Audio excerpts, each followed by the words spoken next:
জিনিস যা মানুষের মধ্যে না থাকলে সে ধ্বংস হয়ে যায়, যে ঠান্ডা হয়ে যায়, সে একেবারে নিঃশেষ হয়ে যায়। আবার এই আগুন মাত্রাতিরিক্ত হলে পেট গরম হয়ে যায়, জ্বর হয়ে যায়। এমন জ্বর হয় যে জ্বরে সে পাগলের মতো বকতে থাকে। আগুন না থাকলে জবান স্টার্ট হয় না, আগুন বেশি হলে পুড়ে যায়। কি আছে আগুনের মধ্যে এমন যেটা মাত্রার মধ্যে রাখতে হয়? আর আমার জিন্দেগির আমলের মধ্যে আগুনের কি সম্পর্ক জানার দরকার আছে না? আছে। জোরে বলেন আছে। আমরা মাটি সম্পর্কে জেনেছি গোটা এক জুমা, এরপরে আগে এক জুমা পানি সম্পর্কে জেনেছি। আমাদের অনেক মুসল্লি আমার মহব্বতে বলে, হুজুর পানির মধ্যে এত কথা আছে, এটা কখনো ভাবতেও পারি নাই। তো বললাম, हर चीज इंटरनेट में नहीं मिलते, ठीक, हर चीज इंटरनेट में नहीं मिलते, कभी कभी ये किताब से निकालना पड़ता है। এই কথা কিতাব থেকে বের করে আনতে হয়, এগুলো ইন্টারনেটে পাওয়া যায় না। সব যদি ইন্টারনেটে পাওয়া যেত তো ইন্টারনেট তো সব হয়ে যেত। আল্লাহ বলে, না, দুনিয়ার কোনো জিনিসকে আমি পরিপূর্ণ করে তৈরি করি। সবাই পরিপূর্ণ না। এখানে যত জন আছেন কেউ বলতে পারবে যে হুজুর আমি রঙে রূপে টাকায় পয়সায় সব দিকে পরিপূর্ণ, পারবেন বলতে? সব দিকে আছে, হ্যাঁ, সব দিকে থাকলেও একদিকে নাই, বহু দিকে বের খেয়ে যায়। আল্লাহ দাজ্জাল বহু চড়ায় দেয়, কথা বলে রং রূপ টাকা পয়সা বাড়ি গাড়ি সব আছে, মাঝখানে কিছু না, খালি দাজ্জাল বউ একটা চাপায় গেছে। অফিসে যাই বউ পিঠা শুরু করে দিয়েছে, কথা বলে। তো যদি সব থাকার পরেও যখন একটা জায়গায় বাইরে থাকে তো বউয়ের হাতে পিঠা অফিসে যাই খেতে হয়। क्या बात है, हर चीज है मगर अंदर में क्या नहीं। সব আছে কিন্তু দিলের ভিতরে শান্তি নাই। আল্লাহ তাআলা আমাদের প্রত্যেকের অন্তরটাকে সুকুন করে দেন, জোরে বলেন আমিন।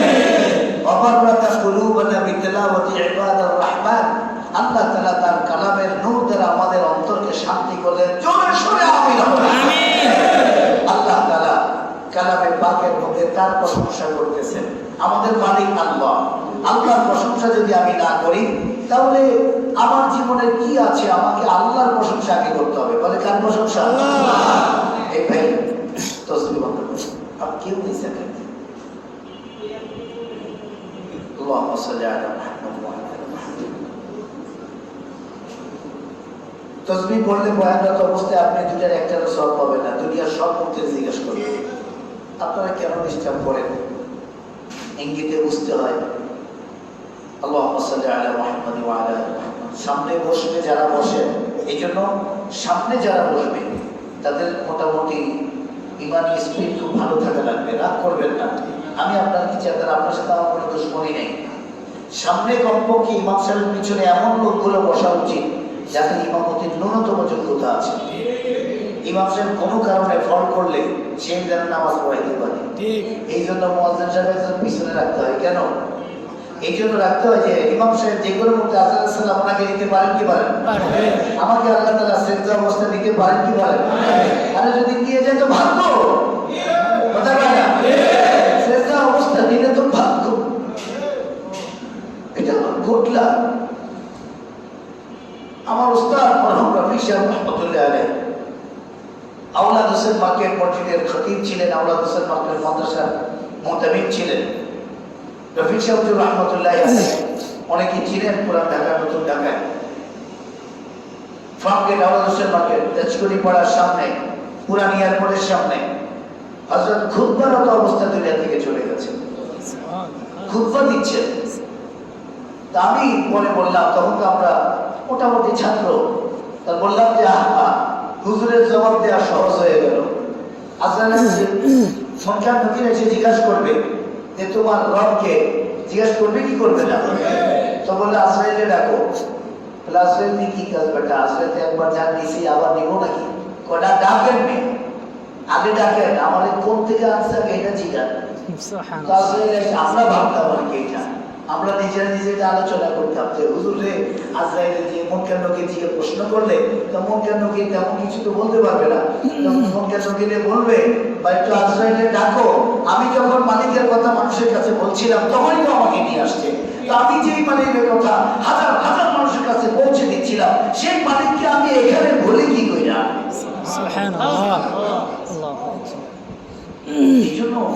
আমাদের একটু কিছু বিষয় খেয়াল রাখতে হবে যে আল্লাহ পাকের ঘর। দেখেন ইবাদত কাকে বলে, কথার মোড় ঘুরে যাচ্ছে। ইবাদত কাকে বলে? ইবাদত আল্লাহর হুকুমকে বলে। বলেন আল্লাহর হুকুমকে। ইবাদত আবেগকে বলে না।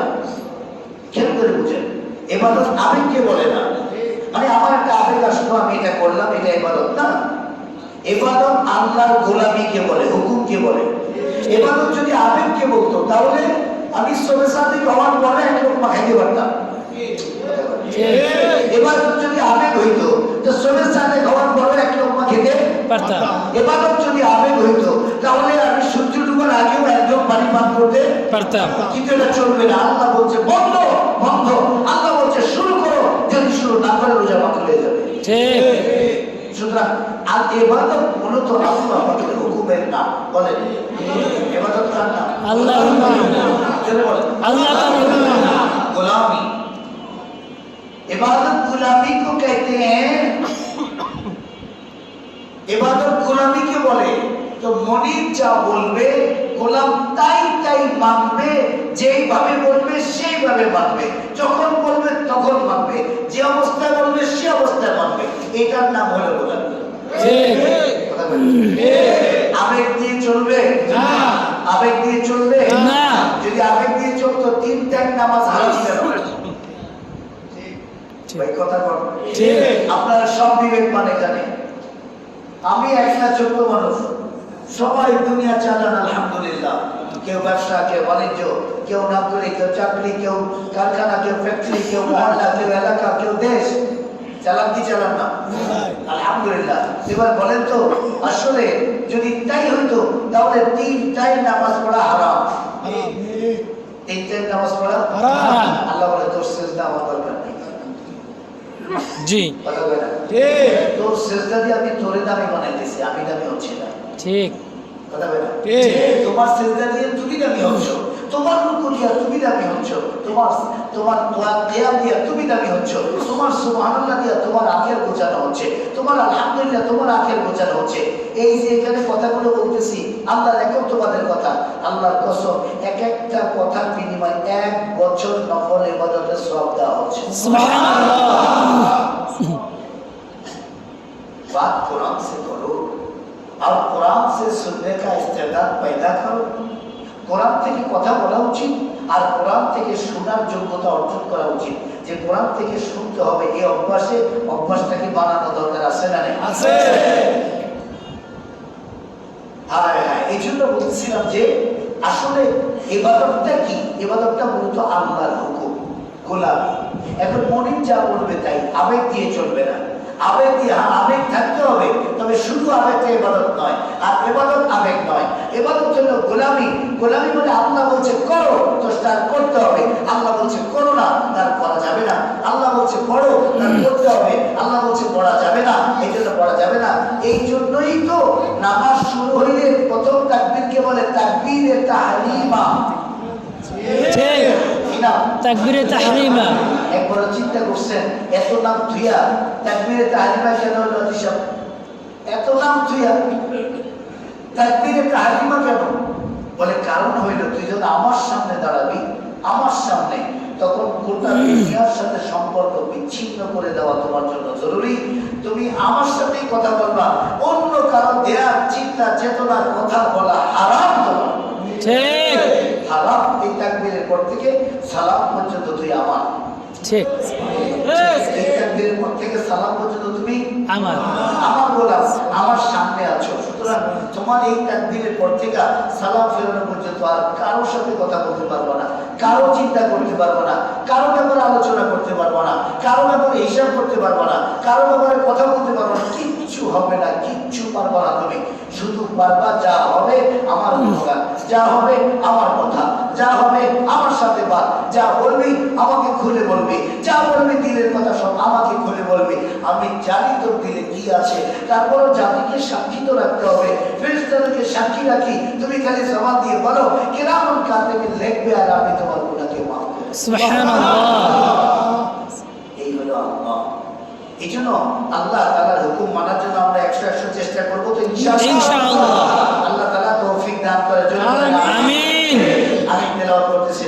আল্লাহু লা ইলাহা ইল্লা হুয়াল হাইয়ুল কাইয়্যুম। আল্লাহকে আল্লাহ তাআলা নিজের পরিচয় নিজে দিচ্ছেন। আল্লাহর পরিচয় তো জানার দরকার আছে, ঠিক না? আছে না নেই? আমরা তো আল্লাহর সাথে এত সম্পর্ক কম কেন? আল্লাহর পরিচয় নাই, আল্লাহর চিনি না। ভাই, পাশে যদি কেউ কাউকে না চিনে, ট্রেনে বসছে পাশাপাশি, তো ট্রেনের সিটগুলা, যে সিটগুলোতে হ্যান্ডেল ছাড়া, মানে হাতা নাই, ওই সিটগুলোতে 3 জনের সিট, 2 জনের সিট, 4 জনের সিট। অপরিচিত একজন ব্যক্তি বসছেন, উনি ছায়ামন্ত্রী, আমরা জানি না। দেখুন, উনি যদি আমার দিকে একটু চাপ দিয়ে বসে, ওই ভাই চাপেন, কথা বলেন, ঠিক চাপেন, মিয়া বডি একখানের বয়া গেছেন, চেক পা দেন না, আমরা বইতে পারতেছি না, মানে ঘুম দেরি খারাপ, মানে ওই যে ওর মনে মনে 3 ভাগ করছে, এই দাগের এদিকে এটা আমার, হেতাকের ভিতরেই না থাকবো, হেতাকের বাইরেই গেলে। তো কথায় কথায় কথায় কথায় যখন চিনতে পারছে লোকটা একজন ছায়ামন্ত্রী, তাই খালেদ সাহেবরা কোথায় একটু লক্ষ্য করে সামনে, তো যখন বুঝতে পারছে যে ছায়ামন্ত্রী আমাদের, আপনারা আমাদের থাকে, ওরা খালেদ সাহেব করে বেশি আমরা বলেন, যখন বুঝছেন ছায়ামন্ত্রী, এখন দাঁড়া গেছে, স্যার আসসালামু আলাইকুম স্যার, মানে কি করবো, সালাম কেমনে দিব, কেমনে কথা বলবে, কিচ্ছু জানে না। আচ্ছা বলেন তো, এখন ভিতরে কেমন পয়দা হয়েছে কেন? পরিচয় জানা হয়েছে।